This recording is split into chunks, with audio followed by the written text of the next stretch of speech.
बिहार ही नहीं, देश की राजनीति में इस वक्त सबसे बड़ी चर्चा टीएमसी में हुई बगावत की है।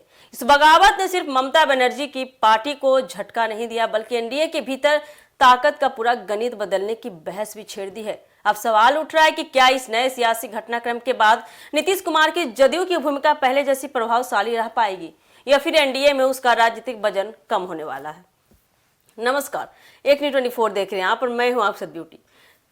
तृणमूल कांग्रेस यानी कि टीएमसी में हुई बड़ी बगावत ने राष्ट्रीय राजनीति का गणित बदलकर रख दिया है। पश्चिम बंगाल में पूर्व मुख्यमंत्री ममता बनर्जी की पार्टी के करीब 19 से 20 सांसदों के बागी गुट में शामिल होने और एनडीए को समर्थन देने की खबरों ने संसद में सत्ता समीकरणों को नया मोड़ दे दिया है। अब तक केंद्र की राजनीति में बिहार के नेता नीतीश कुमार और उनकी पार्टी जदयू को एनडीए का अहम सहयोगी और कई मौकों पर किंग मेकर भी माना जाता रहा है। लेकिन टीएमसी के बाकी सांसदों के एनडीए के करीब आने से यह चर्चा और गर्मा गया है, तेज हो गई है कि क्या जदयू की राजनीतिक उपयोगिता पहले जैसी रह पाएगी। असल में एनडीए के पास पहले से ही लोकसभा में बहुमत था, लेकिन कई महत्वपूर्ण विधेयकों और राजनीतिक फैसलों के लिए उसे सहयोगी दलों के समर्थन की जरूरत पड़ती थी। ऐसे में जदयू और अन्य क्षेत्रीय दलों की भूमिका काफी महत्वपूर्ण मानी जाती थी। अब टीएमसी के बागी सांसदों के समर्थन से एनडीए की प्रभावी ताकत और बढ़ती दिखाई दे रही है।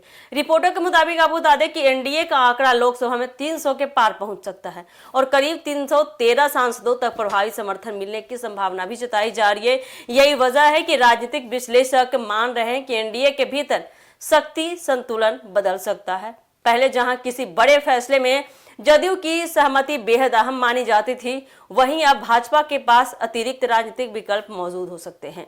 आपको बता दें कि इसका सीधा असर जदयू की सौदेबाजी क्षमता पर पड़ सकता है। हालांकि यह कहना अभी जल्दबाजी होगी कि जदयू पूरी तरह से हाशिए पर चली जाएगी। बिहार में जदयू अब भी एनडीए की प्रमुख सहयोगी पार्टी में से एक मानी जाती है और राज्य की राजनीति में उसका स्वतंत्र जनाधार मौजूद है। इसके अलावा नीतीश कुमार राष्ट्रीय राजनीति में लंबे अनुभव वाले नेता माने जाते हैं और एनडीए के भीतर उनकी स्वीकार्यता अलग स्तर की रही है। फिर भी टीएमसी की बगावत ने एक संदेश जरूर दिया है कि भाजपा पहले की तुलना में सहयोगी दलों पर कम निर्भर दिखाई दे सकती है। यही कारण है कि विपक्ष और राजनीतिक गलियारों में यह सवाल उठ रहा है कि क्या जदयू किंग मेकर की भूमिका से धीरे धीरे साइलेंट पार्टनर की ओर बढ़ रही है। फिलहाल तस्वीर पूरी तरह से साफ नहीं है, क्योंकि टीएमसी बागियों की राजनीतिक स्थिति और एनडीए के साथ उनका भविष्य अभी औपचारिक रूप से तय होना बाकी है। लेकिन इतना तो जरूर है कि इस घटनाक्रम ने संसद के अंक गणित के साथ साथ एनडीए के अंदर की ताकत की तख्ती को भी हिला दिया है। आने वाले महीनों में यह देखना काफी दिलचस्प होने वाला है कि बदलते समीकरणों के बीच नीतीश कुमार और जदयू अपनी राजनीतिक प्रासंगिकता को किस तरह से बनाए रखते हैं।